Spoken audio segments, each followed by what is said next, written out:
Hi friends, तुम्हाला नवीन वर्षाच्या हार्दिक हार्दिक शुभेच्छा. तर इथे आमची रांगोळी टाकणं चालू आहे आणि त्याच्यानंतर आम्ही तयार झालो आणि पोहोचलो डायरेक्टली चर्चमध्ये. तर चर्चमध्ये गेल्याच्या नंतर आम्ही इथे ऐकलं सुंदरचं वचन. आज होतं प्रभुभोजन, तर ते देखील आम्ही घेतलं आणि आम्हाला अगोदर जायला उशीर झाला होता, त्यामुळे आम्हाला अर्धी भक्ती मिळाली होती.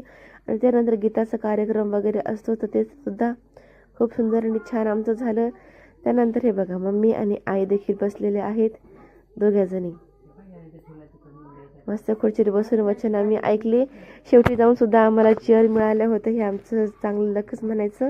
त्याच्यानंतर इशिका बघा कशी दिसते, म्हणजे सिंड्रेला. इशिकाला इथं पैसे दिले होते, बाहेर खाण्यासाठी आले होते. तर बघा, हे माझा लुक, माझी इशिकाचा लुक.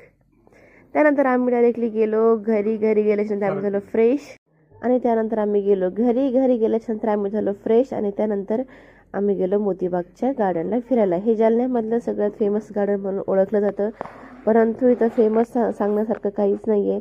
इथे फक्त आम्हाला रेलची सफर आवडली, ती रेलची सफर आम्ही बघितली. इथे लहान मुलांचं तिकीट होतं 20 रुपये आणि मोठ्यांचं तिकीट होतं 30 रुपये. तर अशी ही ट्रेनची सफर आम्ही केलेली आहे.